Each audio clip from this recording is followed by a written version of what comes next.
Good morning, everybody, and welcome to the Waldock Way. Today's video is going to be a Christmas school day in the life. You guys have been asking for this for a very long time, so I am hoping that you enjoy this. So as you can see, I have already made Emily's breakfast and gotten ready. I've made myself a glass of tea. While I am doing all of those things and making myself a human for the day, Emily is normally playing with something that I have strewed. Last night's was super easy. We recently had a family Christmas and she got a Lego set. So I just left the Lego set open on the school table for her, and she has been building that diligently all morning. So that's what she's been doing for the past 30 minutes while I got myself together. Now that I'm together and her breakfast is ready, the first thing that we do is sit down and do morning basket. So you're gonna see for the first half-ish, she eats breakfast while we do morning basket, and once she's done with breakfast, she is more than welcome to move to the floor or move around and do any of the hands-on things that I have for her. I will link our December morning basket for you up here so that you can see everything that we're gonna be doing in this video. Promises of grace. But according to his promise, we are waiting for new heavens and a new earth in which righteousness dwells. 2 Peter 3:13. Isaiah told the people of Israel that God would rescue them through a hero. The hero would suffer and die in their place. God also gave Isaiah many messages about grace. Grace means being treated by God as good, even though we do bad.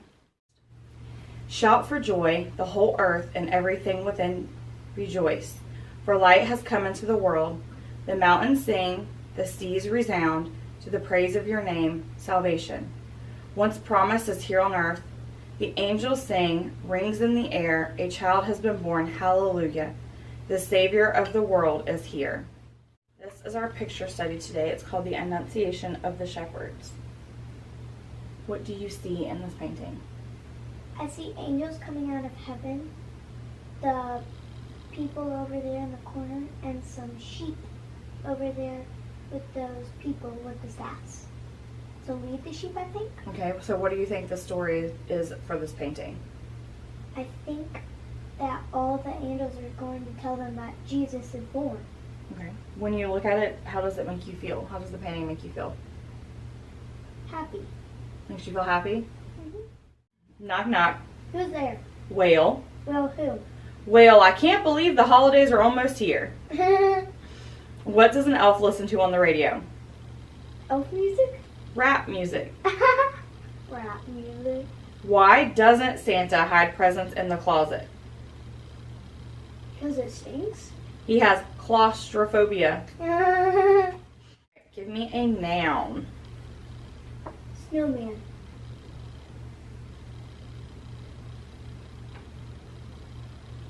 Person in the room. Emily. An adjective. Red. A verb. Walk. Another person in the room. You. So mommy. Mm-hmm. A plural noun. Else. Another person in the room. Pippi. Okay. A type of food, plural. Hot dogs. Okay. Mm. Another type of food, plural. Cinnamon Toast Crunch. No. I found one. Turkeys. Turkeys, okay. Would that work? Mm-hmm. All right, many people decorate their Christmas snowman on Christmas Eve. Last year, Emily had a red party, and everyone helped walk the tree. Mommy brought tinsels and elves, and Pippi brought lots of fresh hot dogs and candy turkeys. Mm. The most important decoration, of course, is the string of colored light horses.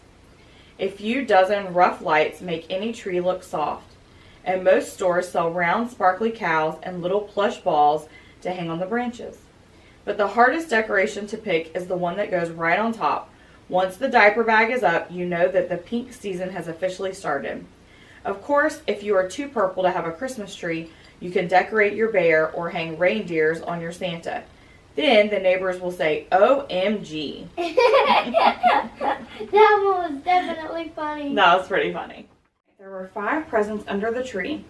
Santa added 6 more. How many presents are there now? There are 11. Very good. 4 reindeer were practicing for Christmas Eve. 2 needed a rest. How many were still practicing? 2. Very good. All right, now we're going to go ahead and read aloud. Ooh, my favorite. Yep. Nutcracked.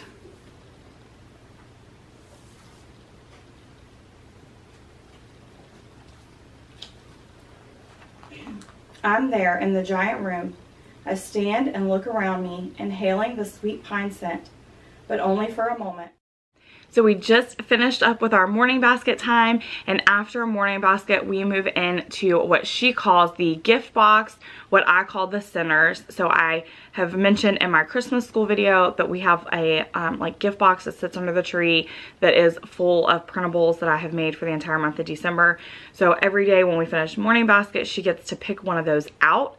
Or at least one. She can pick more if she would like, but she has to pick at least one, and she does that with me. So there are math and literacy center and games in there, so we will go ahead and do those now. I want to do that one. And this one. You're gonna do 2 today? Yes. 33. Odd. 13. Odd. 70. Even. 50. Even. 45. Odd. 87. Odd. 28. Even. Take the gingerbread and you're going to sort them into either an inform, a persuade, or an entertain house. So to inform is a story where you're teaching. It's information. It's going to be a story that's going to be fact, okay? To persuade means you're trying to persuade somebody. So it would be a story that's like why you should buy this toy or why you should do this, because you're trying to persuade them or talk them into it, right? Yeah.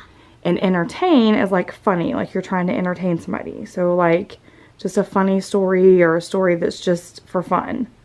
Okay, that would be a fiction story. Okay. Right? Like it's not real. Probably. So read your gingerbread title. The Day the Crayons Talked. That's definitely this one. Entertain. Recipes from Australia.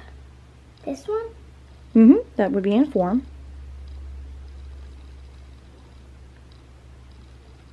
The singing, what's this? Elves. Elves. That's definitely entertainment, right? Why you should eat healthy. Definitely that one. We have finished up with morning basket and our centers, and it is lunchtime now, and Emily is going to apparently lay on the floor and eat her lunch while she watches some videos on Ramadan, which is the country or the holiday that we're going to be doing for our holiday fun around the world. And while she does that, I'm going to hide in my room, get 15 minutes to myself, fold laundry, and probably listen to a podcast. We share a evening meal, which is called iftar. When I first started, it was very hard. While I'm really good about folding the laundry, I really stink about putting it up. So this is going to be my chore after I finish folding the laundry, is actually putting it away today. So I was hoping that we were going to be able to get into our holiday fun around the world after our lunch break, but I totally forgot until my phone alarm just went off that Emily actually has an Outschool class this afternoon. So that is what we're about to start doing. While she does her Outschool class, I'll probably go ahead and get a little bit of work done. I'll probably do the dishes and scroll on Instagram and Facebook, just take a few minutes for myself, reply to comments, email people back. But her class is about 30 minutes. If the weather holds out. Right now it is storming, if you can't hear that, like really bad, and we have satellite internet since we live in the middle of nowhere, so fingers crossed that she can get through this class. It is a holiday around the world classroom with a teacher she's taken before, and so she's going to love it.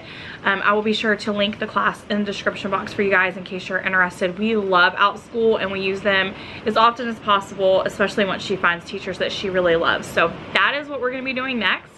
And then hopefully we'll get to some holiday fun around the world, or our Universal Yum box, or who knows where the day will take us.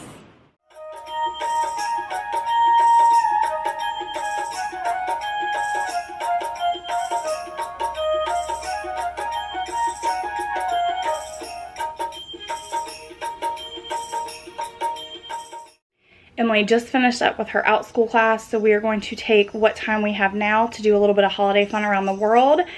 And then if there's still time before my husband gets home, Emily will have that as free time to do whatever she wants. And then when my husband gets home, he is going to do some of our Universal Yums box with us.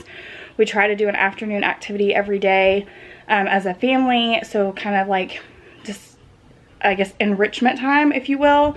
We do poetry tea time together. We do our Universal Yums box. We do STEM challenges, kind of whatever we're in the mood for. And we have been enjoying our Universal Yums box. This month we got the super yum, so the largest box.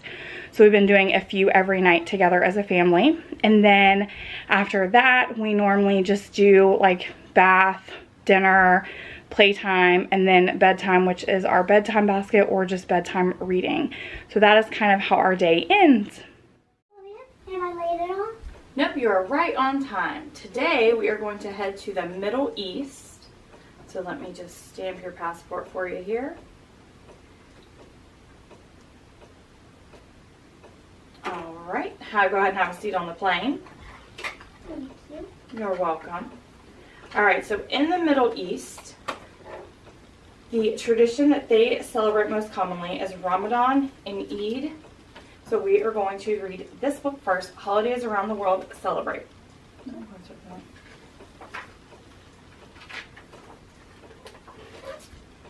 Every year, Muslim people all over the world celebrate Ramadan. We observe our most important holiday with fasting, prayer, and charity.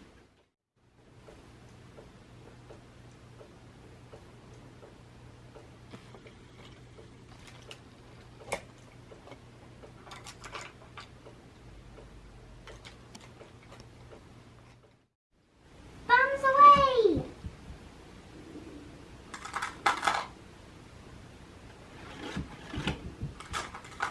You should measure how far they're rolling. That sounds cool. The first snack we're going to sample is a Snack Gold Raspberry Potato Crisp. It is a raspberry flavored potato. Raspberry potato chips, they might seem a little strange, but they're inspired by a Spanish New Year tradition. You see, when Spaniards made their champagne toast to the New Year, it's not just for general good luck. Locals believe that by putting a specific object in your glass of champagne, when you drink, you'll find different fortunes in the new year. Those who are hoping for increased wealth put a gold coin in their glasses, whereas people looking for love will drop in a raspberry. That's where these chips come in. Made with real raspberries, they take this New Year tradition and turn it into a delightfully balanced, sweet, and savory snack. Eat them on New Year's Eve with a coin in your glass and toast salud. We're going to try a little early though. Out of glass. Yeah, they would put a coin in their glass. Seriously? Yeah, because the coin was for good luck and then the raspberry was for love. So then you would have good luck and you would have love in the new year. It looks like potato chips. Yeah, it's just a raspberry flavored potato chip.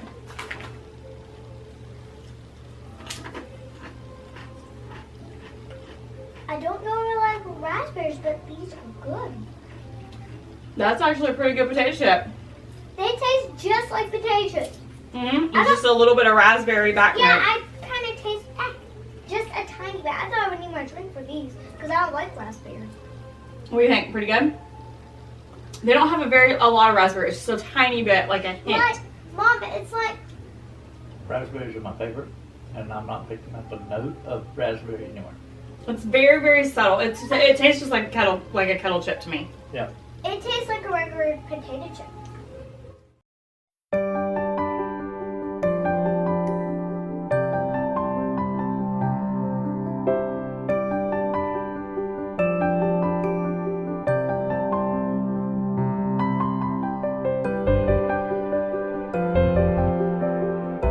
Merry Christmas. Next morning, snow was in the air. Hard bits of snow were leaping and whirling in the howling wind. Laura could not go out to play. In the stable, Spot and Pete and Bright stood all day long, eating the hay and straw. In the dugout, Pa mended his boots while Ma read to him again the story called Millbank. Mary sewed and Laura played with Charlotte. She could let Carrie hold Charlotte, but Carrie was too little to play with paper dolls. She might tear one.